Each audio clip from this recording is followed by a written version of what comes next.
প্রিয় দর্শক, স্বাগত জানাচ্ছি আমাদের আজকের এই আয়োজন Chowdhury CPA USA tax and business অনুষ্ঠানে। আপনাদের সঙ্গে আছি আমি শামীম আল আমিন। আর আজকের এই আয়োজনে বরাবরের মতো অতিথি হয়ে এসেছেন আমাদের সঙ্গে সিপিএ সারওয়ার চৌধুরী, আমাদের উত্তর আমেরিকার অত্যন্ত জনপ্রিয় এবং খ্যাতিমান সিপিএ। অভিজ্ঞ এই সিপিএকে আমরা পেয়ে আনন্দিত। অসংখ্য ধন্যবাদ সময় দেওয়ার জন্য। ধন্যবাদ শামীম ভাই, অনেকদিন পরে আপনার সাথে দেখা হলো। আজকে কথা বলবো হচ্ছে আমেরিকার বিগ বিউটিফুল বিল কি কি ক্ষেত্রে আমাদের এই কমিউনিটিতে বা অন্যান্য সাধারণ ট্যাক্স পেয়ারদের ক্ষেত্রে প্রভাব ফেলছে। তো এটা সাধারণ আলোচনা আপনি একটু করুন, তারপর আমি কিছু পয়েন্ট আকারে প্রশ্ন আপনার কাছে নিয়ে আসবো। ধন্যবাদ। হ্যাঁ, বিগ বিউটিফুল বিল, এটা নিয়ে কিন্তু এটা আমাদের এখন একটা ক্রেজের মতো হয়ে গেছে। সবাই বলে যে big beautiful bill, big beautiful bill. আসলে বিগ বিউটিফুল বিলে কিছু কিছু সিম্পল জিনিস অনেক সুন্দরভাবে দেখিয়েছে। আমার মনে করেন একটা ছোট্ট বই আছে আমার কাছে, আমি এটা দেখি, এটা ফলো করি, অনেক সময় দেখি কি কি আছে এখানে। কারণ অনেক এটা বিলটা তো বিরাট, সব কিছু এক একটা বিল যখন হয় তখন সব কিছু বিলের সাথে অনেকগুলো জিনিস সংযুক্ত করে একটা বিল তৈরি হয়। এখানে শুধু ট্যাক্স প্রভিশনগুলো আমরা সামারাইজ করেছি এখানে। তো আমাদের কমিউনিটির মধ্যে মানে ইউএস ট্যাক্স পারপাসে যে সমস্ত জিনিসগুলো আমরা সাধারণত দেখি প্রত্যেকটা ট্যাক্স পেয়ারের ট্যাক্স ফাইলে, কোন জিনিসটা মনে করেন যে স্ট্যান্ডার্ড ডিডাকশন, এটা বেড়ে গেল।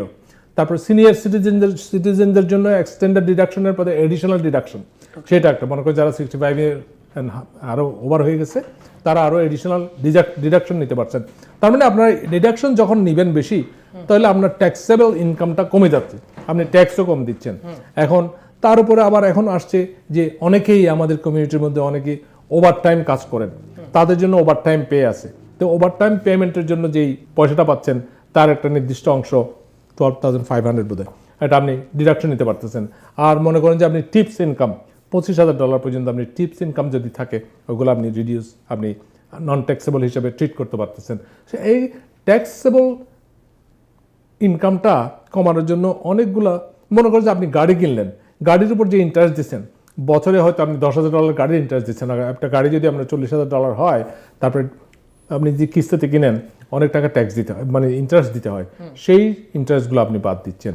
সব কিছু মিলিয়ে আর একটা জিনিস যেটা, গাড়ি যারা লিজ করেন তারা কি এটা সুবিধা পাবে? লিজের সুবিধাটা পাবে না, যারা কিনে ফেলবে তাদের হবে, কিনে ফেলবে তারা পাবে।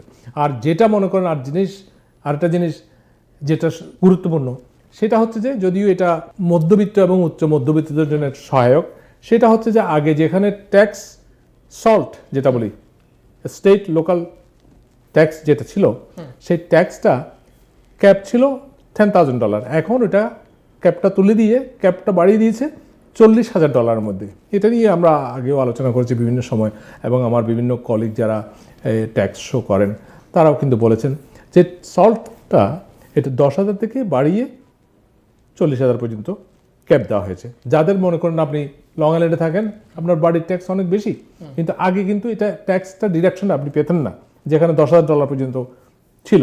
কারণ আপনি কাজ করেন, মনে করেন যে ম্যানহাটনে কাজ করেন, আপনার যে ইনকাম আছে, ইনকাম ট্যাক্সই আপনার স্টেট ট্যাক্স এখানে দেখা গেলো যে 10,000-এর উপরে আপনি পে করতেছেন। তার উপর আবার আপনার বাড়ির ট্যাক্স যদি $20,000 হয়, তখন $20,000টা আপনি নিতে পারতেন না, এখন সেটাও নিতে পারবেন। তার মানে আপনার যে আইটেমাইজ ডিডাকশনটা অনেক হাই, এই জিনিসটাও আপনার মনে রাখতে হবে। তারপরে আর যেটা হচ্ছে যে আপনার সিনিয়র সিটিজেনদের জন্য একটা বিশেষ। এখন আমার প্রশ্ন হচ্ছে আপনার কাছে দুটি। একটি হচ্ছে আপনি বলছেন টিপসের ক্ষেত্রে, তো এই টিপসের ক্ষেত্রে আমি মানে একজন যে টিপস পেয়েছে এটা প্রমাণ কিভাবে সে রাখবে, কি দেখাবে যে কত পর্যন্ত? 25,000 পর্যন্ত আপনি বলছেন যে এর বেশি হলে আবার দিতে হবে, এর বেশি কিভাবে এটাকে উপস্থাপন করতে হয়? টিপসটা সাধারণত ট্যাক্স পেয়াররা টিপসটাকে করবে আপনার রিপোর্টিংয়ে, W2-র মধ্যে কিন্তু টিপসটা উল্লেখ করে দেবে। আর ওভারটাইমের কথাটা বলছেন, ওভারটাইম কিন্তু অনেক সময় দেখা যায় যে ওভারটাইম পেমেন্টটা আপনি যদি কোনো একটা ট্যাক্স পেয়ার যদি W2 অথবা কোনো একটা কাগজ আনতে না পারে, আপনি তাদের ইয়েটা দেখলে, লাস্ট পেচেকটা দেখলে আপনি বুঝতে পারবেন যে কিভাবে বোঝা যাবে, ওখানে উল্লেখ থাকবে। সুতরাং অনেকেই দেখা যায় যে কাগজ নিয়ে W2 নিয়ে আসছেন, কিন্তু ওই যে ওভারটাইম কত ছিল সেটা হয়তো আনেন না। সেই জন্য আমি বলি, যারা ওভারটাইম কাজ করেছেন, অথবা এমন ধরুন মনে করেন যে আপনি পুলিশ ডিপার্টমেন্টে কাজ করেন, তো পুলিশ ডিপার্টমেন্টে তো অনেক ওভারটাইম থাকে, তো ওভারটাইমের কাগজটা নিয়ে আসলে তাদের অ্যাকচুয়াল ট্যাক্সেবল ইনকামটা অনেক কমে যায়, যেহেতু ওভারটাইমের পয়সাটা তাদের ট্যাক্স দিতে হচ্ছে না। সুতরাং আপনারা একটু সতর্ক থাকবেন, যখন ওভারটাইম যদি আসে, ওভারটাইম কাজ করেন, আপনার W2 এবং আপনার যেই আর্নিংস রিপোর্টটা নিয়ে আসবেন, তাতে যাতে ওভারটাইমটা উল্লেখ থাকে। আচ্ছা, আরেকটি বিষয়, সেটা আপনি যে এই যে টিপসের কথা বললেন, টিপস তো অনেক সময় ক্যাশেও নেয় মানুষ, সেটা কিভাবে যুক্ত করবে? না, এটা টিপসটা সাধারণত এমপ্লয়ার সেই রিপোর্ট করবে, সেই আপনার W2-র মধ্যে রিপোর্ট করবে এবং W2 তার মানে হচ্ছে যদি কোনো ক্যাশের ব্যাপার থাকে সেটা এখানে যুক্ত হচ্ছে না। যুক্ত করতে পারে। ট্যাক্স মনে করেন যে আপনি টিপস দিলেন, সেই টিপসটা যদি এমপ্লয়ার যদি মনে করে যে কত টাকা টিপস পেলো, তাদের মধ্যে এভরি উইক কত টাকা ডিস্ট্রিবিউট করে দিচ্ছে, সেই টাকাটা W2 তে সে উল্লেখ করে দেবে, তখন সেটি ওই ট্যাক্সের বাইরে চলে যাবে। খুবই ভালো কথা। আরেকটি বিষয় হচ্ছে যে আমরা দেখেছি যে প্রেসিডেন্ট ট্রাম্পের একটি প্রতিশ্রুতি, সেটি হচ্ছে যে যাদের বয়স 18-র নিচে এবং US সিটিজেন, তাদের জন্য $1000 একটা প্রতিশ্রুতি আছে, বা সন্তানরা যাদের বাচ্চারা আছে। তো এই বিষয়টা কি একটু যদি এই বিষয়টা যদিও এখনো পর্যন্ত এই বছর থেকে এটা চালু হবে, যেটা আমাদের ট্রাম্প অ্যাকাউন্ট, চালু হয়নি এখনো চালু হয়নি। এখন সেই ট্রাম্প অ্যাকাউন্ট এখন যদি আপনি ওপেন করেন, এই বছরের জন্য ওপেন করেন, যার বয়স 18 বছরের নিচে, মনে করেন আপনার একটা বাচ্চা হলো এই বছরের জানুয়ারি মাসে, ওর জন্য আপনি একটা অ্যাকাউন্ট খুললেন, আপনাকে $5000 পর্যন্ত ট্যাক্স ফ্রি গ্রোথ ইনকাম। তার মানে এটা এই ছেলে যদি 18 বছর হইতে দেখা গেলো যে আপনার $100,000 অ্যাকুমুলেট হইলো, যদি আপনি ইফ ইউ আর ক্যাপেবল। এখন প্রথম বছরে ট্রাম্প ওখানে $1000 ভর্তুকি দিবে, যে ট্রেজারি থেকে আপনাকে এটা বোনাস দিবে। মানে যাদের বয়স এখনো 18-র নিচে কিন্তু আগামী বছরে 18-র উপরে হয়ে যাবে না, তখন আর ওটা ওই একটাই পাবে, আর $1000 পাবে, $1000 পাবে, আর $5000 তারা যে ট্যাক্স ফ্রি যোগ করলো সেটা তার অ্যাকাউন্টে থাকবে। আর কার অ্যাকাউন্টে থাকবে? ওই ছেলের অ্যাকাউন্টে।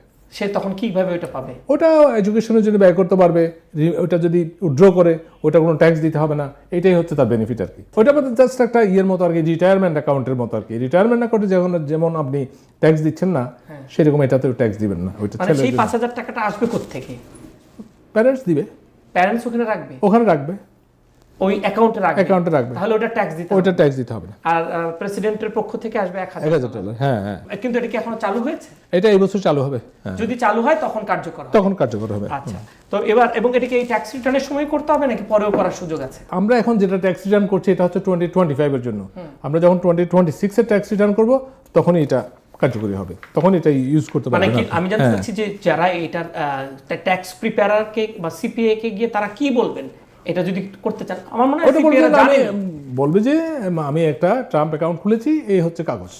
ওটা অলরেডি কাগজ দিবে কোন একটা ব্যাংকে খুললে, অথবা কোন একটা রিটায়ারমেন্ট। এটা কি মানে অভিভাবককে খুলতে হবে নাকি ট্যাক্স প্রিপেয়ার সিপিএ? না, অভিভাবক খুলতে হবে, তাই না? অভিভাবকরা খুলবেন।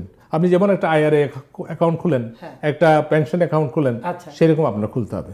হ্যাঁ, IRA পেনশন তো আপনি করতে পারবেন না, পেনশন করে সাধারণত এমপ্লয়ার ব্যাংকে খুলতে হবে, আপনার ক্রেডিট ইউনিয়নে খুলতে পারবেন, যে কোনো ধরনের ফাইন্যান্সিয়াল ইনস্টিটিউশনে খুলতে পারবেন যারা এগুলো করে, যারা এগুলো খুলে আর কি। হ্যাঁ, আচ্ছা। একটু পরিষ্কার হলাম, এটা ইম্পর্টেন্ট, কারণ অনেকে জানতে চায়। আর আরেকটি বিষয় হচ্ছে যারা লেখাপড়া করেন, সেই লেখাপড়ার ক্ষেত্রে যে ব্যয়টা হয়, সেইটি এই সুবিধাটা কিভাবে ট্যাক্স রিটার্নে পাওয়া যায়? আমাদের এখানে জিনিসটা হচ্ছে যে লেখাপড়ার ব্যাপারে যেটা অনেক দিন ধরে চলে আসছে, আমেরিকান অপরচুনিটি ক্রেডিট আর লাইফ লং ক্রেডিট, সেটা হচ্ছে যে যারা আন্ডার গ্রাজুয়েট ডিগ্রি জন্য লেখাপড়া করেন তারা $2500 অর্থাৎ $2500 পর্যন্ত ট্যাক্স ক্রেডিট নিতে পারবে। ট্যাক্স ক্রেডিট মানে ওই পরিমাণ ট্যাক্স নিতে পারবেন, অথবা রিফান্ডেবল ওই টাকাটা আপনি গভর্নমেন্টের কাছ থেকে পাবেন যদি আপনি একটা এলিজিবল ইনস্টিটিউটে আপনি পড়াশোনা করা হয় ছেলের। আর এইটার জন্য সবচেয়ে একটা মানুষ অনেক সময় আপনারা মনে করেন যে আমার ছেলে মেয়ে তো কলেজে যায়, আমি বোধহয় এটা পাবো, কিন্তু ওটার প্রথম শর্ত হচ্ছে এটা এলিজিবল ইনস্টিটিউটে লেখাপড়া করতে হবে এবং এটার ডকুমেন্টটা থাকতে হবে, যেটা আমরা বলি 1098-T। এটা কি ওই প্রতিষ্ঠান থেকে অটোমেটিক্যালি দেয় নাকি এটা কালেক্ট করতে হয়? আজকাল তো সব কিছু তো অনলাইন। এখন আপনার ছেলে যখন কলেজে যাবে তখন কিন্তু তার একটা অ্যাকাউন্ট থাকবে, সেই অনলাইনে সিস্টেমটা ডেভেলপ অনলাইনে থাকবে, এবং প্রতি বছর ওই অনলাইন অ্যাকাউন্ট থেকে তার ট্রান্সক্রিপ্ট, তার গ্রেড, তার 1098-T সব কিছু কিন্তু ওখানে ফাইল করা থাকবে। এখন এখানে আমাদের এখানে মনে করেন যে যারা উবার চালায়, লিফট চালায়, তারা কিন্তু তো কোনো কাগজ দেয় না, তাদেরকে অনলাইন অ্যাকাউন্টে সব কিছু পুশ করে দেয়। আপনি হেলথ কেয়ারে মনে করেন আপনি একটা হেলথ কেয়ার অ্যাকাউন্ট আছে, আপনার যে 1095A 1095B এগুলো সবগুলো আজকাল কিন্তু একেবারে পেপারলেস হয়ে যাচ্ছে। সেজন্য মনে রাখতে হবে যে আপনার ছেলে মেয়েরা যখনই কলেজে লেখাপড়া করে তাদের গ্রেড যেমন ওখানে পাওয়া যায়, তাদেরকে পিতামাতার বলতে হবে যে তোমার 1098Tটা সার্চ করে দেখো। ওর অ্যাকাউন্টে গেলে অনেক সময় 1098Tটা থাকবে অথবা নাও থাকতে পারে। যদি না থাকে তখন বলবে, ওরা ওখানেই বলে দেবে যে you are not eligible for 1098T because your tuition fee was covered by scholarship or something like that. Okay খুবই সুন্দর, খুবই সুন্দর। এর খুবই ইম্পর্টেন্ট তথ্য কিন্তু আমরা জানলাম, আমিও শিখলাম, অনেক দর্শক জানলেন, যারা জানেন তারা আরেকটু ভালো করে জানলেন। আমি জানতে চাই যে বিগ বিউটিফুল বিলের ক্ষেত্রে আর কি কি বিষয় নিয়ে মানুষ জানা প্রয়োজন, মানে আপনি যদি যে অনেক কিছু যুক্ত করেন। হ্যাঁ, মানুষের একটা ভুল ধারণা আছে বিগ বিউটিফুল বিলের মাধ্যমে হয়তো আননেসেসারি হয়তো কোনো রিফান্ড চলে আসবে। আননেসেসারি কোনো রিফান্ড নাই বিগ বিউটিফুল বিলের ব্যাপারে। অনেক সময় দেখা যায় যে আপনার দুটো W2 আছে, আপনি ট্যাক্স ফাইল করতে এলেন, বললেন যে ভাই আমি তো এখন তো বিগ বিউটিফুল বিল, আমি ওদের রিফান্ড পাবো। ওই ধরনের কোনো কিছু নাই বিগ বিউটিফুল বিলের ব্যাপারে। যেটা হচ্ছে ওই যে বললাম টিপস, ইনকাম, আপনার ওভারটাইম, তারপর মনে করেন সল্ট আইটেম, এই সমস্ত জিনিসগুলোর ব্যাপারে। আর তাছাড়া মনে করেন যে আপনার চাইল্ড ট্যাক্স ক্রেডিট যেটা $2,200 ফেরত পাচ্ছেন, ওই জিনিসটা ওখান থেকে $1,700 আপনি উল্টা আপনার কাছে চলে আসবে যদি আপনার ট্যাক্স যদি না থাকে। আর নাইলে ওই ক্রেডিটটা আপনার ট্যাক্সগুলোকে রিডিউস করবে। আচ্ছা, আর এবার একটু চাইল্ড ক্রেডিট সম্পর্কে বলেন যে কিভাবে কত টাকা পাওয়া যাচ্ছে এবং ইনকাম থ্রেশহোল্ডটা কি? এখন মেরিট ফাইলিং জয়েন্ট যদি হয়, এটা তো চাইল্ড ট্যাক্স ক্রেডিট আমার মনে হয় $200,000, আর তার চাইল্ড ট্যাক্স ক্রেডিট একবার পর্যন্ত আছে $400,000 পর্যন্ত। চাইল্ড ট্যাক্স ক্রেডিটটা পাবেন আপনি, অন্যান্য ক্রেডিটগুলো বন্ধ হয়ে যায়। চাইল্ড ক্রেডিট কত? চাইল্ড ট্যাক্স ক্রেডিট এখন 2,200। যাদের ইনকামের লেভেল 100,000 তারাও পাবে? তারা পাবে 400,000 পর্যন্ত পাবে, 200,000 পর্যন্ত পাবে। The credit begins two phase out at $200,000। 2 lakh যদি সিঙ্গেল হয় আর কি। যদি জয়েন্ট ফাইলার হয় তাহলে $4 লাখ পর্যন্ত। তারপর তারও বেশি ইনকামওয়ালা মানুষ আছে, তখন তাদের ক্রেডিটটা ফেজ আউট হয়ে যায়, অর্থাৎ আস্তে আস্তে কমতে থাকে। কোনো একটা পর্যায়ে দেখা গেলো যে 450,000 গিয়ে 0 হয়ে যায়। এটা একটা সোশ্যাল ব্যালেন্সটা রাখার জন্য আর যারা বড় লোক তাদের ক্রেডিটের দরকার কি, সেই জন্য সেটা 2,000 টাকা পর্যন্ত পাওয়া যায়, পাওয়া যাবে। 2,000 টাকা 4,000 টাকা পর্যন্ত যাদের ইনকাম জয়েন্ট ফাইলার তারা পাবে চাইল্ড ট্যাক্স ক্রেডিট। অসংখ্য ধন্যবাদ। আরেকটি হচ্ছে যে মানুষ কি কি প্রশ্ন নিয়ে আপনাদের কাছে বেশি আসছে এই সময়ে, যে ট্যাক্স রিটার্ন তো একেবারে শেষের দিকে, অনেক এক্সপেরিয়েন্স হলো এবার আপনার, তো মানুষের সবচেয়ে বেশি প্রশ্ন কি ছিল আপনার?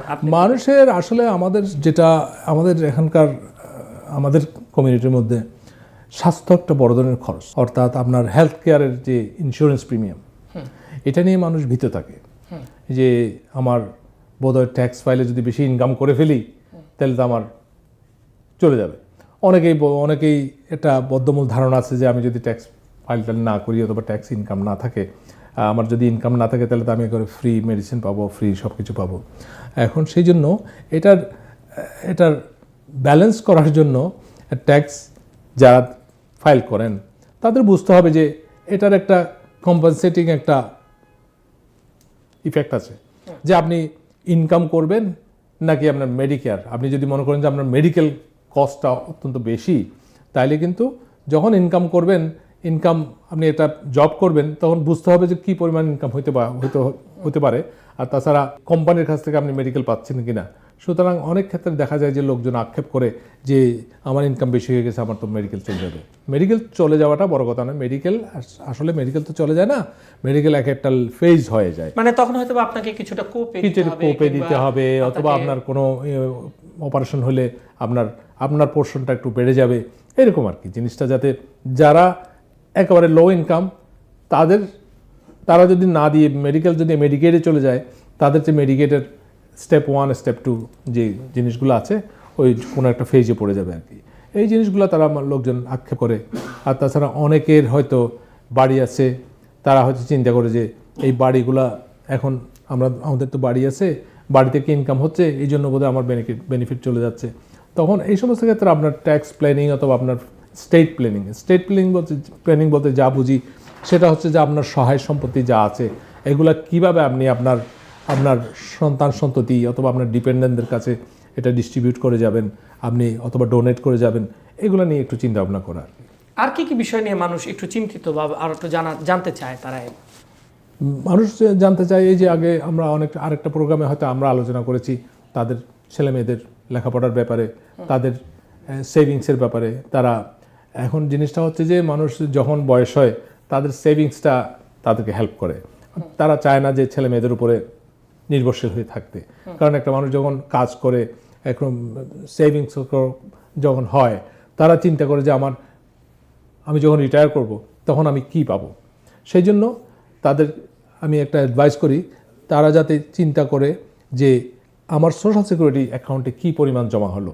সেই জন্য ssa.gov-এ গিয়ে তারা একটা অ্যাকাউন্ট খুলতে পারে সোশ্যাল সিকিউরিটি অ্যাডমিনিস্ট্রেশনের আন্ডারে। প্রতি বছর তারা দেখতে পাবে? প্রতি বছর কেন হবে, আপনি ডেইলি দেখতে পারবেন কী পরিমাণ টাকা জমা হলো। ওখানে লেখা থাকবে যে তুমি যদি আজকে যদি তুমি রিটায়ার করো তুমি এত টাকা পাবে, তুমি যদি মরে যাও তোমার স্ত্রী এত টাকা পাবে, তুমি যদি তোমার স্ত্রীও যদি মরে যায় তোমার ছেলে মেয়েরা এত টাকা পাবে। এইগুলো লেখা থাকে, সব কিছুই ওখানে ডিটেইল লেখা থাকে। ইন্টারেস্টিং বিষয়, জানার খুব দরকার, করা উচিত। আর জানতে হবে আরেকটা জিনিস যেটা চিন্তা করে অনেক সময় অনেক কনসার্ন নিয়ে আসে যে আমি তো রিটায়ার্ড হয়ে গেছি, আমি এখন কাজ করব কিনা, সেটাও আপনি ক্যালকুলেট করতে পারেন। অথবা আপনার অভিজ্ঞ সিপিএ আপনার বলতে পারে, কারণ আপনার আপ টু সার্টেন লেভেল আপনার কোনো ওই যে সোশ্যাল সিকিউরিটি ইনকামের উপর কোনো ট্যাক্স হয় না। এরপরে দেখা গেলো যে আপনি আরও কিছু পেনশনের অন্যান্য পেলেন, দেখা গেলো যে আপনি 50, 60, 70 হাজার ডলার পর্যন্ত আপনি রিটায়ারমেন্ট লাইফে একেবারে ট্যাক্স ফ্রি ইনকাম হয়ে গেল। সেটা একটা বিগ বিউটিফুল বিল যখন মার্কেটিং করতেছিলেন ডোনাল্ড ট্রাম্প, ওরা বলতেছিল যে senior citizen will not pay any taxes. তাদের একা তো ডিডাকশনটা আছে, তাদের সোশ্যাল সিকিউরিটি বেনিফিট আছে নন ট্যাক্সেবল, তারপর আবার এক্সট্রা ডিডাকশন আছে 6,000, 6,000, 12,000, ওইটাও ডিডাকশন হয়ে গেলে তারা মনে করেন যে 40-50 হাজার ডলার পর্যন্ত একেবারে ফ্রি মানি, কোনো ট্যাক্সই দিতে হচ্ছে না। সেটাই মানে মোটামুটি আমরা বেশ কিছু বিষয় নিয়ে আজকে আলোচনা করলাম। তার মধ্যে সবচেয়ে গুরুত্বপূর্ণ একটি বিষয় আপনি যেটি তুলে ধরেছেন আজকে, আরও একটি গুরুত্বপূর্ণ বিষয়, সেটা হচ্ছে যে সোশ্যাল সিকিউরিটি অর্থটা তারা কিভাবে জমা হচ্ছে এবং প্রতিদিনকার আপডেট তারা এখানে দেখতে পাবে। এটা একটা চমৎকার বিষয়। আর কি বিষয় আছে যেগুলো বিশেষ করে আমাদের এখানে মানুষের মধ্যে একটা থাকে, ট্যাক্স রিফান্ড কিভাবে পাওয়া যায়, এইটার ব্যাপারটা একটু মানে কিসের উপরে ভিত্তি করে ট্যাক্স রিফান্ডগুলো মানুষ পায়। আরেকটা হচ্ছে যে W2-তে যে ইনকামটা হয় সেটা তো দেখাই যাচ্ছে, ট্যাক্সের আয় সব কিছু হিসাব দেওয়া। অনেক সময় 1099-এ আমরা দেখি অনেকে খরচ দেখায় নানা ধরনের, তাতে করে কিছু ট্যাক্স কমে, কিছুটা হয়তো বা রিফান্ডও পাওয়া যায়। বিষয়টা যদি একটু পরিষ্কার। না, বিষয়টা হচ্ছে যে তার আগে আমি ওই সোশ্যাল সিকিউরিটি বেনিফিটের ব্যাপারটা একটু বলি। যারা সোশ্যাল সিকিউরিটি বেনিফিট, অনেক সময় অনেক লোক আসে আমাদের কাছে জিজ্ঞেস করে যে বলে যে ভাই আমি তো আমার বয়স তো 65-66 হয়ে গেছে কিন্তু আমি তো কোনো সোশ্যাল সিকিউরিটি বেনিফিট পাচ্ছি না। এটা কারণ হচ্ছে যে তারা হয়তো দেখা গেলো যে অনেক সময় কাজ করেছেন কিন্তু অ্যাক্টিভ কাজ করেন নাই, প্যাসিভ কাজ করেছেন। মনে করেন আপনার বয়স 40 বছর, আপনি একটা বাড়ি ছিল, ওই বাড়ি থেকে রেন্টাল ইনকাম নিয়ে আপনি চলছেন। এখন 65 বছর হয়ে গেছে, আপনি কোনোদিন অ্যাক্টিভ কোনো কাজ করেন নাই। অ্যাক্টিভ কাজ বলতে যেটা বোঝায় সেটা হচ্ছে যে আপনি হাতে কলমে কাজ করেছেন এবং W2 ইনকাম করেছেন, অথবা 1099 হবে যদি আপনি ট্যাক্স রিটার্ন করেন এবং social security benefit, social security tax pay করেন। সোশ্যাল সিকিউরিটি ট্যাক্সটা হচ্ছে যে আপনি যখন কাজ করেন তখন যে আপনি যে ট্যাক্সটা দেন। অনেক সময় সবাই বলে যে আমি তো অনেক টাকা ট্যাক্স দিয়েছি, দেখা গেলো যে আপনি ইনকাম ট্যাক্সটা দেন নাই, সোশ্যাল সিকিউরিটি ট্যাক্স দিয়েছেন। সোশ্যাল সিকিউরিটি ট্যাক্সটা দেওয়া মানে আপনি গভর্নমেন্টের অ্যাকাউন্টে আপনার টাকাটা জমা করেছেন, যেটা পেনশনটা জমা করেছেন। কারণ আপনি একজন নর্মাল বড় ধরনের কোম্পানিতে কাজ না করলে আপনার জন্য তো কোনো পেনশন নাই। সুতরাং সোশ্যাল সিকিউরিটি বেনিফিট ট্যাক্স যেটা আপনি জমা দিয়েছেন সেটাই হচ্ছে আপনার সঞ্চয়। সুতরাং আপনি যখন 65 বছর বয়স হবে ওটাই হবে আপনার একটা পাওয়ার বিষয়। সুতরাং আর এই ব্যাপারে একটা কথা বলতে চাই, সেটা হচ্ছে যে 10 বছর আপনি কাজ করতে হবে, 40 ক্রেডিট কাজ করতে হবে। 40 ক্রেডিট কাজ করলে আপনি you are eligible to have social security benefit at the age of. আচ্ছা, খুবই সুন্দর। আরেকটি এটি সোশ্যাল সিকিউরিটি বেনিফিটের ব্যাপারটা আমি নিজেও একটু পরিষ্কার হলাম। তো ওই যে প্রশ্নটি করলাম, রিফান্ড কি বিষয়ের উপর নির্ভর করে? রিফান্ড নির্ভর করে আপনার স্ট্যাটাস, ফাইলিং স্ট্যাটাস, আপনার how many dependents you have. এখন ডিপেন্ডেন্টরা কী করে, তারা কি ছাত্রছাত্রী কিনা, ছাত্রছাত্রী হলে ডিপেন্ডেন্টগুলোকে আপনি 24 বছর পর্যন্ত 19 থেকে 24 বছর পর্যন্ত আর্ন ইনকাম ক্রেডিট পাইতে পারেন তাদের ইয়ের উপর। আর্ন ইনকাম ক্রেডিটটা হচ্ছে আর একটা রিফান্ড, বড় ধরনের রিফান্ড, যেটা হচ্ছে যে আপনি যে পরিমাণ কাজ করছেন, মনে করেন যে আপনার $20,000 ইনকাম, হয়তো আর্ন ইনকাম ক্রেডিটটা চলে আসলো আপনার রিফান্ডের বেলায় $8,000, তাইলে এটা একটা credit, it's a credit, refundable credit, earn income. যেহেতু আপনি কাজ করেছেন, আপনি একজন মধ্যবিত্ত অথবা নিম্ন মধ্যবিত্ত, কাজ করেছেন, ছেলে মেয়ে আছে, এইটার ফলশ্রুতিতে আপনি পাচ্ছেন যে আর্ন ইনকাম ক্রেডিট। এই ক্রেডিট একটা বড় ধরনের ক্রেডিট। তারপরে যেটা আসতেছে আপনার চাইল্ড ট্যাক্স ক্রেডিট বললাম, সেটাও পাচ্ছেন। 17 বছর পর্যন্ত বয়সের যারা আছেন তারা, আমরা যে আলোচনাগুলো করছি, 18 বছরের কাছাকাছি হইলে না হবে না, 17 বছর টাচ করলে আর চলে গেলেন আপনি, 17 বছর হলেন তো আপনি এই ক্রেডিটটা আর পাবেন না, তাই না? হ্যাঁ। আচ্ছা। এটা আমরা সবকিছুই আমরা আলোচনা করছি ইউএস ট্যাক্স, রাইট। এটা একটু দর্শকদেরকে একটু বলেন। কারণ আমরা চ্যানেলের অনুষ্ঠানগুলো যায় সারা বিশ্বে, হ্যাঁ। সুতরাং ওনারা যদি মনে করেন যে অন্য দেশের ব্যাপারে আমরা বলছি না, আমরা শুধুমাত্র ইউএস ট্যাক্স এবং বিজনেস নিয়ে আলোচনা করছি। আমরা একেবারে অনুষ্ঠানটির শেষের দিকেই আছি, তো দর্শকদেরকে একটু জানিয়ে রাখতে চাই, আমরা কিন্তু আবারও বলছি, যেটি আমাদের সম্মানিত অতিথি বলছিলেন, যে আমরা আসলে আমেরিকার ট্যাক্সের উপরে আলোচনাটি হচ্ছে। সুতরাং অন্য দেশ থেকে দেখে আপনারা এই পদ্ধতি সম্পর্কে কিছুটা ইনফরমেশন নিতে পারেন, কারণ আমেরিকা সম্পর্কে সারা দুনিয়ার আগ্রহ, পৃথিবীর যে প্রান্তেই থাকুন না কেন আপনি, আমেরিকায় কি হচ্ছে এটি জানতে চাই। এই ব্যাপারে আমাদের দেশে আসলে কিন্তু আমরা ইমিগ্রেন্ট সোসাইটি, আমেরিকাতে বাংলাদেশি ইমিগ্রেন্ট অনেক আছেন।